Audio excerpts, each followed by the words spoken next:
Eleições 2022. Vamos nessa, começando o nosso programa no feriado, 12 de outubro, ao vivo aqui na Jovem Pan, e a gente segue acompanhando a disputa presidencial. No Rio de Janeiro, Luiz Inácio Lula da Silva cumpriu a agenda no complexo de favelas do Alemão e visitou ainda a cidade de Belford Roxo. O candidato do PT afirmou que a geração de emprego será uma obsessão de um eventual terceiro mandato dele e prometeu fomentar a indústria de óleo, gás, naval e também a construção civil. Pela manhã, na capital mineira, Jair Bolsonaro, ao lado do governador do estado, Romeu Zema, pediu aos eleitores a oportunidade de comandarem juntos Minas Gerais e o Brasil. Em Aparecida, no interior de São Paulo, no Vale do Paraíba, ele acompanhou uma das missas em homenagem à padroeira Nossa Senhora. Bolsonaro lembrou que segue a luta pela liberdade, custe o que custar. E baseado nisso, eu vou lançar agora a nossa enquete de hoje, perguntando justamente sobre as eleições 2022. Qual é o candidato à presidência da República que você acha que está oferecendo as melhores propostas para o próximo mandato? Bolsonaro ou Lula? Corre lá no jovempan.com.br, mais de 400 participantes em menos de 2 minutos de programa. Vota lá, participa. Ao longo do 3 em 1 eu trago aqui o resultado parcial. Temos aí 96,23% optando por Bolsonaro e 3,77% para Lula. Deixa eu dar meu boa tarde aqui ao nosso time, em pleno feriadão aqui, firmes e fortes, com muita energia, o nosso Rodrigo Constantino, Cris Grêmio, Serrão, Fábio Piperno, time, ótima tarde para vocês. Constantino, eu quero um pouco da sua avaliação, tanto da agenda do Lula quanto da agenda do Bolsonaro, para a gente começar o programa hoje. Boa tarde, Paulo. Boa tarde a todos. Sobre a agenda do Lula, a primeira pergunta que fica na minha cabeça é se ele entrou em algum acordo, teve autorização dos donos do Complexo do Alemão, né? É o tráfico que domina. Será que a turma do Comando Vermelho deu o sinal verde para o Lula? Será que eu, se quiser ir lá fazer campanha, consigo com essa mesma desenvoltura e tranquilidade? Então chama atenção, quando a gente lembra que o ex-presidiário teve 4 de cada 5 votos estranhamente permitidos no Brasil de gente presa, né? Aí fica tudo mais alinhado, né? A gente sabe que os bandidos todos do país, os marginais todos do país, estão querendo que o ladrão volte à cena do crime. Quanto ao presidente Bolsonaro, a mídia destacou, né, que ele foi tentar acenar para o público religioso por conta das eleições e tudo, mas essa é a rotina do presidente Bolsonaro. Ele sempre está conversando e próximo dos cristãos, né, de forma geral. Quem aparece só de 4 em 4 anos em missa, ou posta foto com a Nossa Senhora e tudo mais, é a turma da esquerda comunista, ateísta, que, via de regra, despreza o cristianismo, até porque nós sabemos que o cristianismo é o maior obstáculo ao projeto totalitário comunista. Se tem dúvida, veja como são tratados os cristãos na Nicarágua, do companheiro Ortega de Lula, em Cuba, da ditadura companheira de Lula, ou em China, modelo elogiado por Lula. Temos então Bolsonaro em Aparecida e Lula no Rio de Janeiro. Como é que é a estratégia de cada um? Boa tarde, Paulo, os colegas, um abraço à nossa audiência. Primeiro que eu acho que qualquer hora eu vou homenagear o Constantino com aquele maravilhoso hino da Bossa Nova, né? Samba de uma nota só, né? Porque todo dia, né? Essa história de comunistas que não gostam da igreja, isso, aquilo, mas vamos agora voltar para o mundo real. Aliás, antes da gente voltar para o mundo real, eu só queria chamar a atenção para uma coisa. De fato, surgiram dados aí de alguns resultados eleitorais em alguns presídios, isso não são em todos os presídios do país, mas em alguns presídios. E detalhe, os presidiários que podem votar são aqueles que ainda não têm os seus processos transitados em julgado. Então, se o sujeito está lá, enfim, condenado em primeira instância por algum motivo, por algum nível de periculosidade, enfim, ou se o sujeito está lá em prisão preventiva, então ele pode votar. Se a condenação dele já tiver, então, passado por todas as instâncias, então aí não pode mais votar. Agora, hoje, por exemplo, o pessoal do Congresso em Foco publicou no Portal UOL uma matéria que chama atenção para o fato de que Bolsonaro obteve maior apoio em bairros tomados por milícias do Rio. E aí mostram lá uma série de regiões do Rio de Janeiro, dominadas aí por grupos de milicianos, onde o presidente Bolsonaro teve votações avassaladoras. Em relação à programação dos dois candidatos hoje, absolutamente normal. Quer dizer, todos os políticos eles são mais religiosos em épocas de eleição. Aí o presidente Bolsonaro hoje compareceu a Aparecida do Norte, que a celebração no dia de Nossa Senhora, centenas, milhares de outros políticos já fizeram isso antes, novidade nenhuma. E o Lula no Complexo do Alemão também não. Agora, de fato, o Lula faz um investimento maior no Rio de Janeiro nessa fase, porque o Rio de Janeiro foi um estado onde ele perdeu por diferença de 10%. É um dado significativo. E, inclusive, anteontem, ele obteve o apoio do prefeito Vaguinho, lá de Belford Roxo, considerado aí uma das principais lideranças da Baixada Fluminense, alguém do União Brasil e que 2, 3 dias antes tinha posado por uma foto ao lado do presidente Bolsonaro. E aí mudou de ideia, passou a apoiar o Lula e o Lula então ganha esse aliado também numa região bastante populosa do Rio de Janeiro. Boa tarde para você. Introduzir aqui um assunto para que vocês possam repercutir também, que é justamente a intenção da campanha de Lula de colocar o deputado André Janones para fazer a coordenação final das redes sociais da campanha do petista nessas 2 últimas semanas. Como é que vocês enxergam isso, hein, Serrão? Ótima. Saudações, meus amigos, meus amados haters. Minhas saudações especiais à Nossa Senhora de Aparecida e não podia deixar de ser também saudação às crianças. E pelas crianças eu começo falando das infantilidades. Essa decisão de botar o Janones de coordenador estratégico da campanha é um ato de burrice, mas burrice infantiloide. Esse cara vai jogar contra, já mostrou aí, não tem equilíbrio emocional para lidar com conflitos em redes sociais, está aí se perdendo. Então, quem está botando nele parece que não quer que o Lula ganhe a eleição. Outra infantilidade desse segundo turno também, que impressiona bastante, é que até agora o candidato ao governo da Bahia, Antônio Carlos Magalhães Neto, do União Brasil, não apresentou-se publicamente para manifestar o apoio ao presidente Jair Bolsonaro. Na Bahia, o PT é o mega inimigo dele. Então, ele não vai assumir, ainda está com medo, igual no primeiro turno, como ele ficou, de que, eu não posso me posicionar nem contra o Lula, nem contra o Bolsonaro, foi sozinho e tomou pau no primeiro turno, só porque o Bolsonaro errou politicamente em lançar uma candidatura própria lá na Bahia e não fazer um acordo desde o primeiro turno. Então, esse não posicionamento, essa infantilidade política do Neto de Antônio Carlos Magalhães está contrariando todos os princípios estratégicos que o avô dele tinha. Era um cara que agia rápido, pensava rápido. O tio dele, o falecido Luiz Eduardo Magalhães, também teria já tomado uma decisão rápida. Não estaria nessa de em cima do muro. Vai ficar em cima do muro na Bahia, o muro vai cair em cima de você, Antônio Carlos Magalhães. Então, está muito estranho essas infantilidades ainda nesse tempo em que a campanha eleitoral exige que se tome posição. Não dá para ficar neutro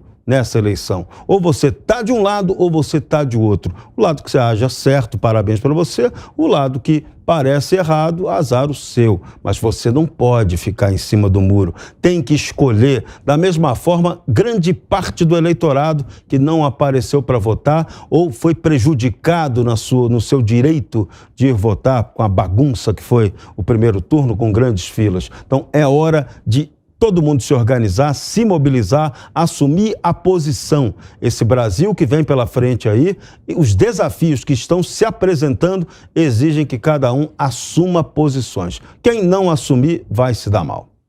Cris, eu me referi aqui ao deputado federal André Janones, mas a campanha está escalando ele principalmente na coordenação do Facebook, que é uma rede, segundo a campanha do Lula, teria um público mais bolsonarista. Como é que você enxerga isso?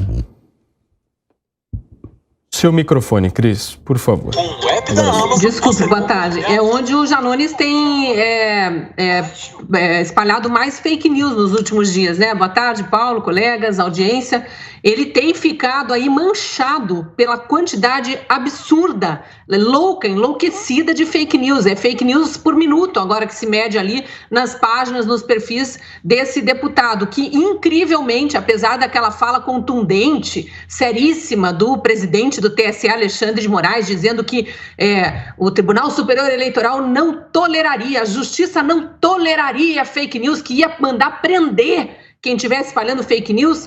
Faz dias que tem uma enxurrada de fake news, o cara se vangloria, confessa que está mentindo, mas se vangloria de estar conseguindo milhões de visualizações e milhares de compartilhamento, e estimula sua rede a espalhar aquilo antes que retirem do ar, né? Vai que mais gente assiste. Depois ele diz, olha, parece que não é verdade, mas já foi, né? Ele entra nas redes de apoiadores do presidente Bolsonaro para se vangloriar que está mentindo e, desculpe, já espalhou, né? Agora não tem mais como controlar, é a internet. Olha o nível do tipo de apoiador que Lula atrai para junto de si, que a campanha de Lula quer espalhando. Lembrando também que uma das mentiras da semana, aquela do canibalismo, que foi, essa sim, foi proibida pelo TSE, foi o único pedido da campanha do presidente Bolsonaro atendido essa semana em relação a vários pedidos para tirar fake news do PT do ar. Essa foi paga, R$30 mil gastos com publicidade, com anúncios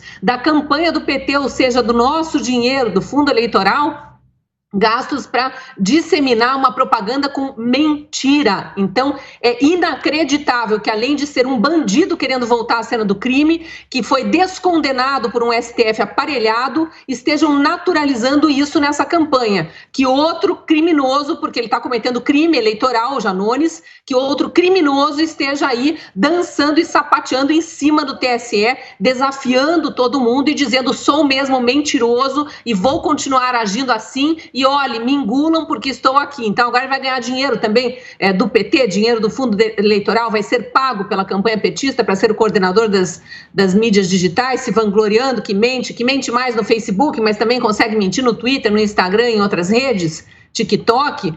Cadê o Alexandre de Moraes? Cadê o Toffoli? Cadê a justiça eleitoral tão séria, tão célere para ver isso e tirar do ar?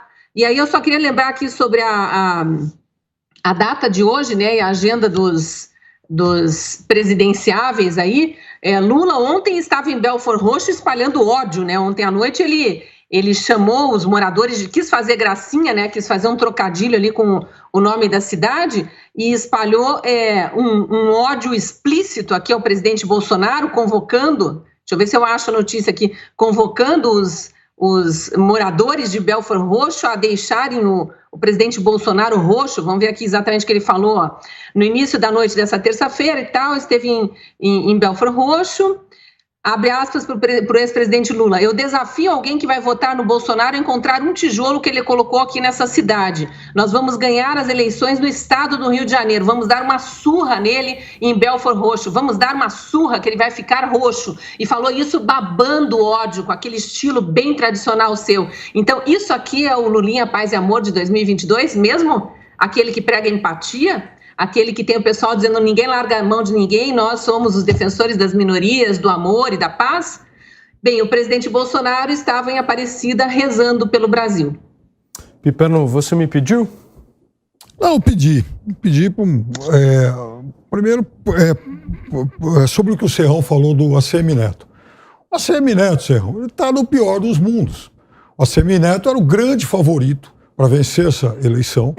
Quando a campanha começou, a ACM Neto tinha lá, segundo as pesquisas, 65%, 70%, o candidato do PT 5%, 6%, mas também já se sabia, até pelo histórico recente, foi assim com o governador Rui Costa, e foi assim antes, inclusive, com o Jacques Wagner, ele saindo lá de trás, mas colando suas imagens na popularidade do ex-presidente Lula, é óbvio que eles iriam decolar. Só que a do Jerônimo Rodrigues, o atual candidato, de fato surpreendeu. Ele era um secretário da Educação do Rui Costa, não era uma figura tão midiática e conhecida. O ACM Neto é um ex-prefeito muito bem avaliado de Salvador, é importante que se diga isso. Ele é um quadro importante aí da direita moderada do Brasil, ele fez gestões muito elogiadas, e largou como grande favorito. E escapou de perder o primeiro turno. Jerônimo teve 49 e pouco, e ficou a menos 1% de vencer. Agora, e o Lula tem mais ou menos 2/3, de 60% para cima de preferência do eleitor baiano. Aliás, fez mais de 60% no primeiro turno. Então, a vida do ACM Neto é muito complicada. O ACM Neto não pode apoiar explicitamente o Lula, porque o Lula já tem o seu candidato lá, que é o Jerônimo Rodrigues. Tampouco fica bem para ele apoiar o Bolsonaro, que tomou uma lavada, uma surra nas urnas, né, para tomar emprestado o trocadilho que o presidente da República, aliás, que o ex-presidente Lula fez lá em Belfort Roxo. Então, é muito difícil e a margem de manobra aí para o ACM Neto fica muito restrita, muito complicado. Bem no popular, ele não tem para onde correr. Não dá para comer acarajé gelado, hein? É bom, lá na Bahia ninguém come acarajé gelado, não. Constantino, por favor. Bom, primeira coisa, né, eu fui chamado de homem de uma nota só pelo Piperno. Aquele que sempre que está acuado puxa a ustra da cartola, né? Meus patronos já brincam sobre isso. O repertório do Piperno é tão pobre que cabe em 3 frases, né? Mas tudo bem, vamos lá. Até quando a gente vai falar de perseguição a cristão, de comunismo, de venezuelização do Brasil? O colega do Piperno, que faz campanha pro ladrão, o imitador de focas, ele perguntou hoje, né? Mostrando uma reportagem do Serra, dizendo do risco de Venezuela, de cubanização do Brasil lá atrás, há 20 anos, até quando vão usar isso, né? Então acho que o Serra voltou a ser adversário. Mas veja, a resposta é muito simples. Até quando o Lula insistir que a Venezuela é um exemplo para o Brasil, que tem excesso de democracia? Até quando ele gravar vídeos pedindo apoio para o ditador socialista Nicolás Maduro? Ou passar pano e defender o Daniel Ortega na Nicarágua? E tentar entrar com pedido de censura à Gazeta do Povo para não mostrar os fatos. Como, por exemplo, o Daniel Ortega, seu grande companheiro, servir de motorista para o Lula, buscá-lo no aeroporto. Eles são tão próximos desde a criação do Foro de São Paulo, ao lado de Fidel Castro, que Lula até hoje defende como grande líder. Então, até quando vamos falar do risco do Lula, oh meu Deus, levar a sério aquilo que ele fundou o Foro de São Paulo para fazer? Até quando isso existir? Até quando o Lula não vier a público falar: eu me arrependo amargamente de ter defendido o pior regime assassino, tirânico do continente, Cuba. Até quando ele não sair da toca e falar: o Foro de São Paulo foi o maior erro da minha vida. O Daniel Ortega é um ditador sanguinário que persegue cristãos. Basta ele falar isso, ele não consegue. Então nós vamos falar desse risco até quando acontecer isso. Vocês acham que Venezuela é brincadeira? Então eu desafio aqui a nossos telespectadores a se questionar por que no Norte e Nordeste o Lula ganhou com tanta vantagem em alguns estados como Bahia, e o que aconteceu de tão estranho e diferente em Roraima. Será que o Piperno sabe a resposta? Por que Roraima deu o inverso da Bahia? 70 para Bolsonaro, 30 para o Lula? Será que tem alguma ligação com a fronteira com a Venezuela? E que o povo de Roraima conhece o que acontece na Venezuela, defendida por Lula até hoje? Será que tem a ver com isso? Ou não? Ou nós estamos inventando fantasmas? E já ele puxa o ustra da cartola, porque o repertório é pobre, como eu disse. Quanto a Janones, né? De novo, a esquerda está defendendo o estilo, porque para a esquerda os meios nunca importaram, só os fins. Então tem várias pessoas nas redes sociais falando: tem que rebater canhão com canhão mesmo. A narrativa deles, Paulo, é de que é uma reação, é o tal ódio do bem. Como o Bolsonaro é terrível, então nós temos que jogar na mesma moeda. E é mentira, não vejo nenhum bolsonarista jogar tão sujo e tão baixo quanto Lelis, aquela mitomaníaca psicopata, ou o Danones, né? Ninguém joga tão sujo assim, mas ele é o escolhido por Lula. Eu me questiono, o que Armínio Fraga tem a dizer sobre isso? O que Helena Landau tem a dizer sobre isso? Eles vão fingir que não estão vendo quem Lula escolheu para tocar sua campanha de rede social? Eles não têm críticas? Eles estão bem? Eles estão confortáveis com essa postura abjeta, criminosa das redes sociais, do lulismo, da campanha do PT? É uma coisa a se pensar. Piperno, em seguida, Cris. Bom, são muitas as coisas. Primeiro que no caso do Ustra, eu vou lembrar até o último dos meus dias, porque é o seguinte, Constantino, a gente jamais vai poder esquecer e tem que repetir sempre para o eleitor, você não vê nenhum incômodo em apoiar alguém que diz que o seu ídolo é um torturador, choque elétrico. E Ortega. Choque elétrico. Já pensou aquelas coisas, pau de arara, pimentinha.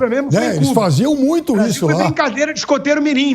Inclusive, então, o seu ídolo, né, apoia, né, tem como, grande fã, um fã, confesso, de uma figura abjeta como essa aí. Quer dizer, o cara consegue ir para um evento de partido e falar, olha, eu sou fã do Ustra. Que coisa lamentável. Fora Pinochet, Stroessner, ditadura brasileira, essa turma do AI-5, a turma do AI-5, aqui a lista vai pegar, Stroessner, Hugo Banzer, nossa, aqui a fila vai a ser perdida de vista. 3 acordes. 3 acordes. Você é samba de uma nota só. Agora, eu diria sobre dizer que o Lula afirmou que a Venezuela é um exemplo para o Brasil. Isso é uma mentira grotesca, né? Meu Deus, a Gleice foi para a posse do Maduro. Eles aplaudem até o último, a última decisão do Maduro, pelo amor de Deus. A Gleice ter ido à posse do Maduro. Ela é a presidente do PT, do partido do seu ídolo. Não, agora é o momento Padre Kelmo. Vou tentar falar porque... tudo bem, Padre Kelmo, mas o fato é assim... Lula gravou vídeo para Maduro ou não, Piperno? Vamos respeitar a audiência. Vamos lá, Piperno. Conclui o raciocínio, por favor. Vamos lá. Não, a Gleice ter ido à posse do Maduro não significa que o Lula considere a Venezuela um exemplo para o Brasil. É uma distância muito grande, mas muito grande. Segunda coisa... Ele não vai responder. Eu nem sei o que você perguntou, que vocês estão falando tanto em cima. O Lula gravou um vídeo, então, em apoio a Maduro, pedindo voto para o Maduro. Então, não significa que ele acha a Venezuela um exemplo para o Brasil. Outra coisa.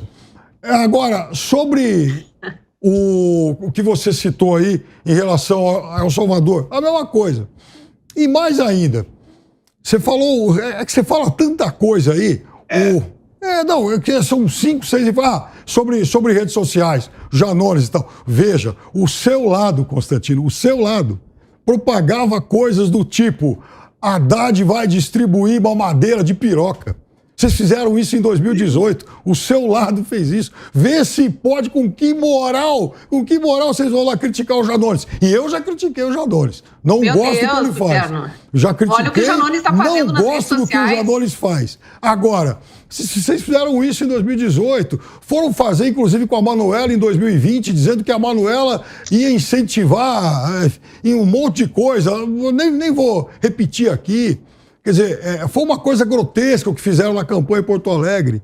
E aí, claro, agora são todas vestais, né? É uma mudança de comportamento abrupta que, obviamente, o eleitor sabe quem é que está mentindo e quem está falando a verdade. Acho que precisa dar nome aos bois para falar das pessoas, né? Nós estamos falando aqui de André Janones, que é um mentiroso, confesso, e ele é tão inescrupuloso que no domingo passado, o nosso colega Paulo Figueiredo estava ao vivo com o presidente da República, ele e o colega do canal Pilhado, e o presidente da República estava justamente esclarecendo a fake news espalhada pelo Janones, que dizia que Collor assumiria no futuro governo Bolsonaro um Ministério da Previdência que nem existe e que iria para esse ministério para confiscar aposentadorias de velhinhos. Olha como aconteceu, acho que já mencionei isso aqui. O presidente dizia exatamente assim: estão espalhando aí que eu vou nomear para o Ministério da Previdência o ex-presidente Collor e que ele vai confiscar a poupança. O Janones me pega enquanto o presidente está ao vivo dizendo que isso é mentira, corta o estão dizendo aí e espalha de novo. Opa, tá confirmado, o presidente está ao vivo dizendo isso. E coloca lá o presidente dizendo aí, tirou o estão espalhando aí e coloca que eu vou nomear Collor e fazer. Isso é coisa de bandido, criminoso eleitoral. Ele está simplesmente infringindo o nosso código eleitoral e indo contra o que o todo-poderoso Alexandre de Moraes disse há poucas semanas.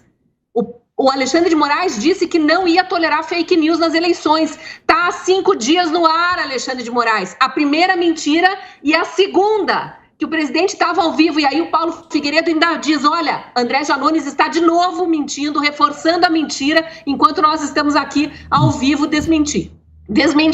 Passar pano para esse tipo de gente, Piperno, você não é assim. Não precisa passar pano. Eu acabei de falar aqui que... Mas o Janones já disse que tem encosta no Supremo. Acabei de falar que eu condeno o Janones. Eu não gosto da figura do Janones, não gosto do trabalho que ele faz. Agora, eu só quero dizer o seguinte, o outro lado, que hoje tanto critica o Janones, não deu um pio quando a gente viu essas coisas abjetas nas campanhas. Não sei nem o que você está falando, mas se o outro lado sou eu, com certeza você vai ver críticas a quem quer que esteja mentindo. Eu trabalho pela verdade. Não aceito mentira e não passo a mão na cabeça de mentiroso. E mentiroso eleitoral, que está incorrendo em crime eleitoral, a gente tem que denunciar e exigir que seja punido com multa, com o que quer que seja. Aliás, tem pena de prisão até para esse tipo de crime. Não, mas ele já disse que tem costa quente no Supremo. E ficou por isso mesmo. Exatamente, o negócio é tão escancarado. A gente tem que aturar o Piperno fingindo que há normalidade nisso tudo. Eu não estou fingindo que é normalidade coisa nenhuma. Eu estou falando que ele é uma figura que eu condeno. Repudio, eu não gosto dele. Uma figura que você condena, que foi escolhido por Lula e que tem um aval supremo para fazer o que está fazendo.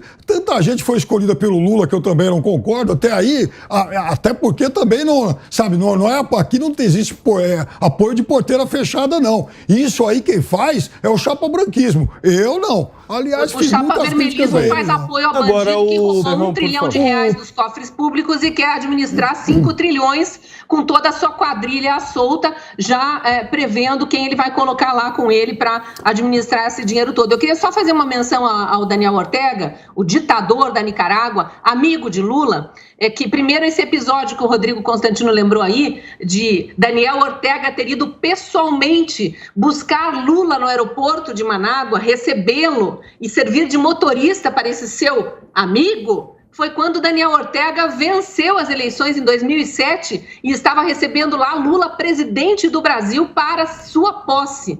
Então não era um momento qualquer e desde lá, vamos só lembrar, Ortega nunca mais saiu do poder, porque inclusive nas últimas eleições ele mandou prender os adversários. Era como se o presidente Bolsonaro atualmente tivesse mandado prender Padre Kelman, Lula, Ciro, Simone Tebet, Soraya Tronic, todo mundo preso. E aí ele vence as eleições, olha que lindo. E aí o presidente democrático do país vizinho vai lá, chega para sua posse e ele mesmo vai buscar no aeroporto. Eles não são amigos. E só um porém.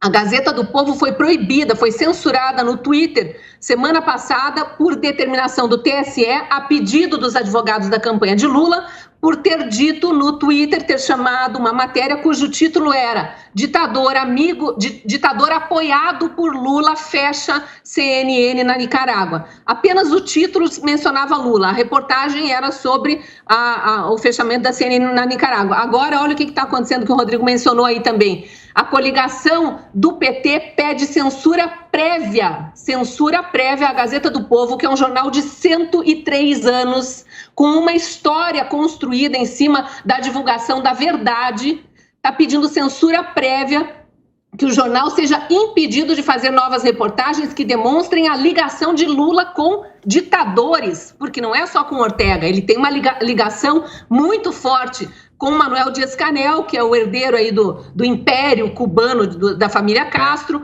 com Maduro, como tinha com Chaves antes, com Ortega agora. Então a lista é grande, viu, Piperno? Se a gente começa a lembrar a lista dos amiguinhos, amigo de Lula, amigo de Gleice Hoffmann, que não foi só lá para posse, não, foi levar o apoio do seu amigo Lula, é tudo isso. Então não dá para fechar os olhos para isso que está acontecendo com Lula, com a campanha de Lula, com as mentiras encomendadas por Lula, disseminadas por Lula.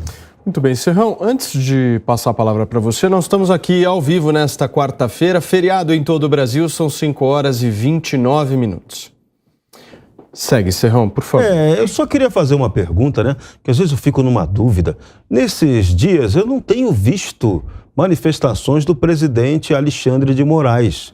E ele sempre é muito rápido, né? Quando acontece alguma coisa errada, em entrar em ação e se manifestar. E nesse caso do André Janones, silêncio total do Alexandre de Moraes. Ele também não veio a público ainda dar uma explicação melhor para a gente sobre por que teve tanta fila nas sessões eleitorais durante a eleição. Também não explicou por que a apuração eletrônica, né, que é a mais rápida do mundo, ela começou às 17 horas do dia 2 e só acabou às 10h34 do dia 4. Então, o ministro Alexandre de Moraes tem que aparecer. E também não apareceu, né? Ele é ministro do Supremo também, trabalha nos dois lugares, né? E, ao que eu saiba, censura prévia é algo absolutamente inconstitucional. Então, não poderia, o membro do Supremo Tribunal Federal não pode aceitar que o membro do Tribunal Superior Eleitoral pratique censura, qualquer tipo de censura, porque isso aí é inconstitucional. Não chega a ser crime, né? Não tem punição para quem pratica censura. Não é crime, mas é inconstitucional. A Constituição proíbe que se pratique a censura. Então, ministro Alexandre de Moraes, hoje é dia da criança, dia de Nossa Senhora, dia do Corinthians, né? O Corinthians vai jogar com o Flamengo mais tarde. O senhor podia aparecer e dar um recado bacana pra gente, né? Você pediu, Piperno? Não, eu pedi. Só para fazer um esclarecimento aqui sobre Daniel Ortega. Daniel Ortega, esse Daniel Ortega, que em 2007 foi lá recepcionar o Lula, ele era alguém eleito em eleições democráticas. Da mesma forma que o Daniel Ortega, de 1990, já um revolucionário e tal, se candidatou a presidente e perdeu. Perdeu para a dona Violeta Chamorro, uma grande jornalista, por sinal, dona de jornal, poucos dias, aliás, após a derrota do Lula para o Collor de Mello. Perdeu, aceitou o resultado, foi para casa, né? Manteve lá o seu partido político, se candidatou de novo, voltou a perder, depois ganhou em 2007. Então, até aquele momento, né, desse ano, dessa posse aí em que ele foi recepcionar o Lula, era um Daniel Ortega agindo de acordo com o que determinava a Constituição do seu país. Paz e amor, né? Hoje, mas hoje eu já falei aqui... Então por que Lula não critica de vezes que ele é um ditador? Ortega mandou uma carta parabenizando Lula pelo primeiro lugar no primeiro turno. Ué, mas se ele mandou uma carta... E qual o problema do Ortega estar desde 2007 no poder se a Angela Merkel ficou tanto tempo? Então, se ele manda uma carta pro Lula, o que você quer que o Lula faça? Que ele bloqueie o Ortega no WhatsApp? Não é só ele me mandar uma carta de apoio. Não foi o Lula que... Não foi o Lula que mandou uma carta pro Ortega falando, puxa vida, parabéns, Ortega. Foi o contrário, um ditador mandou uma carta pro Lula. Deixa eu receber quem nos acompanha pelo rádio. São 5 horas e 32 minutos para vocês que nos acompanham agora. Espera só um minuto, Piperno. Nós estamos no meio do feriado aqui numa discussão ao vivo na Jovem Pan News com o nosso 3 em 1. A gente está discutindo o posicionamento do PT em relação à ditadura na Nicarágua. Certo, Constantino? Por favor. Paulo, nós estamos diante aqui de um esforço escancarado de tentativa de desinformar, de passar pano num coleguinha de ditadores. De novo, nós estamos daqui dando todos os indícios e todas as provas de que o Lula não vê nenhum problema em ditadores assassinos sanguinários comunistas. Ele fundou o Foro de São Paulo ao lado do Fidel Castro, que ele elogia até hoje. Ele gravou vídeos pedindo apoio para Maduro e Chávez. Ele nunca criticou o modelo venezuelano. Quando pressionado por um ou outro jornalista sobre isso, ele saiu com a seguinte resposta: se há alguma coisa na Venezuela é excesso de democracia. Ele disse isso. E o Piperno fica aqui como um agente da KGB tentando desinformar e enganar o povo. Dizendo, não, o Lula recebeu uma carta do Ortega, vai dizer o quê? Vai rasgar? Piperno, se você me elogiar em público, eu já fico receoso. Imagina se o Daniel Ortega vem falar, parabéns, Rodrigo, por você. Eu falar, eu não quero saber disso, não. Eu luto pela minha reputação, eu não ando com certas figuras. Então, não vem me dizer que é uma cartinha inocente, que o Lula não tem o que fazer. O Lula defende Ortega, que defende Lula. O Lula defende o regime cubano, que defende Lula. E manda dinheiro ilegal. Então, é a mesma coisa. Então, exatamente. Isso aí, segundo vários. Venezuela, idem. Venezuela manda dinheiro ilegal para a campanha do PT, que por sua vez defende o regime venezuelano. Nós não estamos falando aqui de ilações, de coisas distantes. Nós estamos falando aqui de ligação umbilical, de proximidade, de companheirismo, de ideologia comum. O Lula disse, Chávez dirige uma Ferrari e eu um Fusquinha, mas ambos apontados para a mesma direção. Está lá no Foro de São Paulo a meta. Então não vem falar que lá vem o cara de uma nota só falar que é uma ameaça de transformar o Brasil na Venezuela. pergunte ao povo de Roraima. Isso. Bom, primeiro que em meio a esse oceano de falácias, de mentiras, porque você também, ó, Nenhuma. não tá nem aí. Você mente a vida toda, mente despudoradamente, assim, o tempo todo. Esse é o E Janones. fora Não que... consegue apontar uma única mentira. Pô, mas ao longo desses últimos tempos foram muitas. Diz uma. Então a gente Agora corrige, acabei de fazer a uma gente narrativa corrige de todo várias ela do aqui. PT com A gente lutadores. corrige várias aqui, Constantino. A gente corrige várias aqui. Não conseguiu nenhuma, e não vai conseguir de novo. Vai ficar com essa cara de bunda. Não. Então, é você que vulgariza a discussão. Porque você gosta de jogar no esgoto. Porque o seu lado gosta de jogar no esgoto, gosta de jogar com milícia, né? Afinal de contas, gosta de jogar com tudo isso. Então é diferente. Não. Tem jornalzinho aí. E tem mais uma coisa. Até em aposta aqui eu já te desmascarei porque você mentiu. Vai ter esse tratamento comigo. Muito bem. Chama de mentiroso, tem que provar. Não, você mente o tempo todo. A mentira é a sua estratégia, Constantino. Lula gravou vídeo para Chaves e Maduro? Gravou. Quer que eu aponte a prova? Quer que eu aponte a prova? Constantino, isso aí que tá o negócio. Você, da mesma forma que o seu presidente, o seu amado presidente, já chamou o Chaves de esperança para a América do Sul. Tá lá também. Se a gente for mexer em arquivo, tá lá também. Eu trago isso aqui. Publico no Twitter e te marco. Eu provo isso. Não adianta ficar com essa cara de trouxa, desentendido, porque eu faço isso. Acusações aqui. Lula defende hoje esse regime. Hoje. Serrão, hoje é Dia das Crianças, né? Olha, é Dia das Crianças, então não dê mole, né?